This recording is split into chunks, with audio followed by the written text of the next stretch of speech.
കഴിഞ്ഞ ദിവസം പെരിന്തൽമണ്ണ സ്വദേശികളായ നിസാറും ജസീലയും അവരുടെ മകൾ സിയ നെഹ്റിയുടെ സ്വർണ്ണപാദസരം മുഖ്യമന്ത്രിയുടെ ഓഫീസിലെത്തി നേരിട്ട് ദുരിതാശ്വാസ നിധിയിലേക്ക് കൈമാറിയിരുന്നു. സിയ നെഹ്റിയുടെ അച്ഛനും അമ്മയ്ക്കും ഇതൊരു തീർത്താൽ തീരാത്ത കടപ്പാടിനുള്ള മറുപടി കൂടിയാണ്.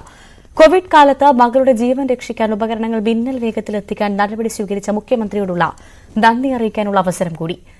ജന്മന ജനിതക പ്രശ്നങ്ങൾ വെല്ലുവിളികൾ നേരിടുന്ന സിയ നെഹ്റിയുടെ പേരിൽ തന്നെ വേണം വയനാട്ടിലേക്കുള്ള സഹായമെന്ന് നിസാറും ജസീലയും ആഗ്രഹിച്ചതിന്റെ തുടർച്ചയായിരുന്നു ഈ സഹായം. CVN മോദിന്റെ റിപ്പോർട്ട് കാണാം. വയനാടിന് വേണ്ടി മനുഷ്യത്വത്തിന്റെ വലിയ പ്രവാഹമാണ് നമ്മൾ കാണുന്നത്. ഓരോ ദിവസവും മുഖ്യമന്ത്രിയുടെ ഓഫീസിലേക്ക് എത്തി പലരും കയ്യിലുള്ളതെല്ലാം നൽകുകയാണ്. കഴിഞ്ഞ ദിവസം അത്തരത്തിൽ വളരെ ഹൃദയസ്പർശിയായ ഒരു ചിത്രം പുറത്തു വന്നു.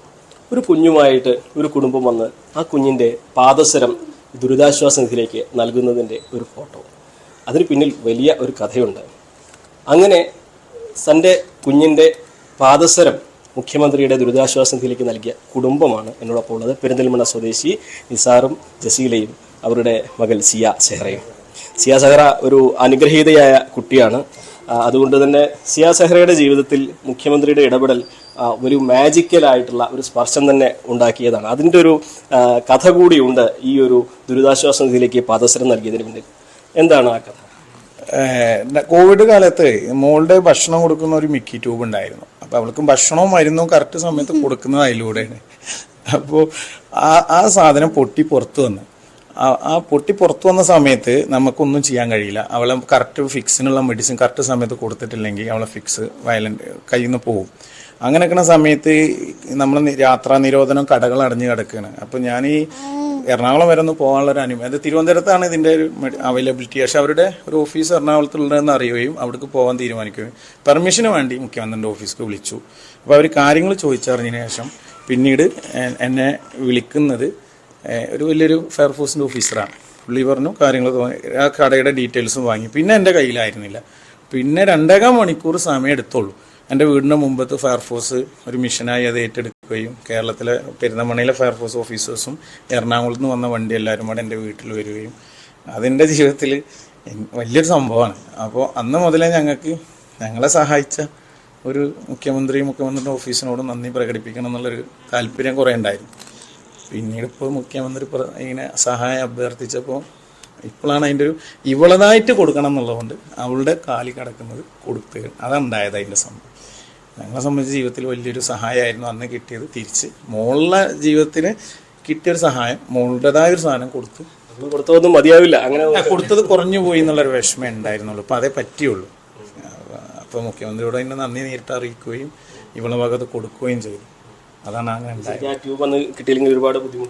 അത് കിട്ടിയിട്ടില്ലായിരുന്നെങ്കിൽ അവൾക്ക് ഭക്ഷണം കൊടുക്കാൻ കഴിയില്ല, മരുന്ന് കൊടുക്കാൻ കഴിയില്ല. ഇനിയിപ്പോൾ ഞങ്ങൾ പോയി കൊണ്ടുവരികയാണെങ്കിൽ തന്നെ 6 മണിക്കൂറിൻ്റെ അപ്പുറം സമയം എടുക്കും. എറണാകുളം പോകണം, തിരിച്ചു വരണം. പക്ഷെ ഇത് വൺ സൈഡ് അവരെടുത്ത് വന്ന് നല്ലൊരു മിഷനായിരുന്നു അത് ഫയർഫോഴ്സിൻ്റെ.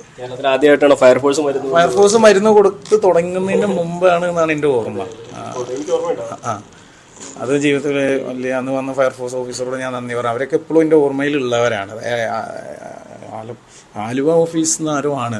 കുറേ ആയില്ലേ സംഭവം കഴിഞ്ഞിട്ട്. നമ്മളിപ്പോൾ നാട് നേരിടുന്ന വലിയൊരു പ്രതിസന്ധിയിൽ നമ്മളാൽ കഴിയുന്ന ചെറുതെങ്കിൽ ചെറുത് അല്ലേ, അങ്ങനെ ഒരു വലിയ സന്ദേശം. എന്തായാലും ചെറുതെങ്കിൽ ചെറുത് എന്നെ സംബന്ധിച്ച് വലുതാണ്. മോളുടെ അല്ലേ.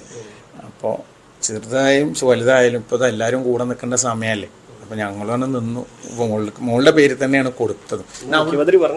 മുഖ്യമന്ത്രി അത് വാങ്ങുന്ന സമയത്ത് നമ്മളെ തലയിൽ തൊട്ടിട്ട് പറഞ്ഞു എത്രയും പെട്ടെന്ന് ഉപ്പാനോട് പുതിയതൊന്ന് മേടിപ്പിക്കണം എന്നാണ്. മനസ്സിലാവും, എല്ലാ കാര്യങ്ങളും മനസ്സിലാവും. ഓൾക്ക് ബുദ്ധി നമ്മളെക്കാളും പവറാണ്. കയ്യും കാലിനും മാത്രമേ ഇല്ലാത്തുള്ളൂ. ബുദ്ധി ഓളെ ബുദ്ധി കൈക്കും കാൽക്കും വന്നു കഴിഞ്ഞാൽ ഇവളെ മറികടക്കാനുള്ള തലച്ചോറൊന്നും ചിലപ്പോൾ ഈ ഭൂമിയിൽ ഉണ്ടാവില്ല. അത്ര ബ്രില്യൻ്റാണ് അങ്ങനത്തെ കാര്യങ്ങളിൽ. സംസാരിക്കാൻ കഴിയില്ല എന്നുള്ളത് മാത്രമേ ഉള്ളൂ. പക്ഷെ എനിക്ക് ഇവള് ഒരു വയ്യാത്ത കുട്ടിയിട്ട് തോന്നിയിട്ടില്ല. എൻ്റെ കമ്പനിൻ്റെ ലോഗോ പോലും my daughter is my pride എന്നാണ്. എൻ്റെ ഭാഗ്യക്കുട്ടിയാണ്. വന്നതിന് ശേഷം ഞാൻ രക്ഷപ്പെട്ടെന്നാണ് എൻ്റെ വിശ്വാസം. പിന്നെ ഞാൻ അവളെ എല്ലായിടത്തും കൊണ്ടുപോകും. പിന്നെ എനിക്ക് പറയാനുള്ളത് ഇങ്ങനത്തെ കുട്ടികളൊന്നും വീട്ടിൽ നിർത്താനുള്ളവരല്ല. അവർ ദൈവത്തിൻ്റെ സൃഷ്ടികളാണ്. ഇവരുടെ ഇത് പഠിക്കുകയാണെങ്കിൽ ഇവരെ പോലെ ജനിക്കാൻ ആഗ്രഹിക്കും നമ്മളൊക്കെ. കാരണം ദൈവത്തിന് ഏറ്റവും പ്രിയപ്പെട്ടവരാണ്. അപ്പോൾ അവരെ വീട്ടിലടച്ചു വെക്കരുത് എന്നാണ് എൻ്റെ ഒരു അഭ്യർത്ഥന. എല്ലാ ആളുകളും, കുറേ ആളുകൾ എന്നോട് പറഞ്ഞു നീ എന്തിനാ കുട്ടിയെ കൊണ്ട് ഇങ്ങനെ പോകുന്നത്, പക്ഷെ ഇവള് യാത്രയിൽ ഇവൾ അനുഭവിക്കുന്ന സന്തോഷം കാണുമ്പോൾ ഇവൾക്ക് നമുക്ക് എന്താ കൊടുക്കാൻ പറ്റുക? അപ്പോൾ എനിക്കും ഒരുപാട് സന്തോഷം തോന്നുന്നു. ഇങ്ങനെ നമുക്ക് സഹായം ചെയ്യാൻ കഴിയുന്നല്ലോ, അത് മോളുടെ പേരിൽ ചെയ്യാൻ കഴിഞ്ഞാൽ അതിലും സന്തോഷം. തീർച്ചയായും ഇത് പല തലങ്ങളാണ് ഈ ഒരു ദുരിതാശ്വാസ നിധി നൽകിയത്. നമ്മൾ കേവലം വാക്കുകൊണ്ട് അത് മുഴുവൻ പറഞ്ഞു തീർക്കാൻ കഴിയില്ല. ഒരു ഹൃദയബന്ധത്തിൻ്റെയും ഒരു കടപ്പാടിൻ്റെയും ഒക്കെ വലിയ ഒരു ചരിത്രമാണ് ഇവർക്ക് പങ്കുവെക്കാനുള്ളത്. അതിനെല്ലാം അപ്പുറത്ത് വയനാടിനു വേണ്ടി നമ്മൾ ഒന്നിക്കേണ്ടത് ഈ ഒരു കാലഘട്ടത്തിൻ്റെ ആവശ്യമാണ്. അപ്പോൾ എല്ലാവരും അതിനു വേണ്ടി തയ്യാറാവുക അല്ലെങ്കിൽ കഴിയുന്നത് നൽകുക എന്നൊരു വലിയ സന്ദേശവും ഇവർ നൽകുന്നുണ്ട്. എന്താണെങ്കിലും മോൾക്ക് എല്ലാവിധ അനുഗ്രഹങ്ങളും ഉണ്ടാകട്ടെ എന്നുകൂടി നമുക്ക് ആശംസിക്കാം. പെരിന്തൽമണ്ണയിൽ നിന്നും CV അനുമോദ്, News 18.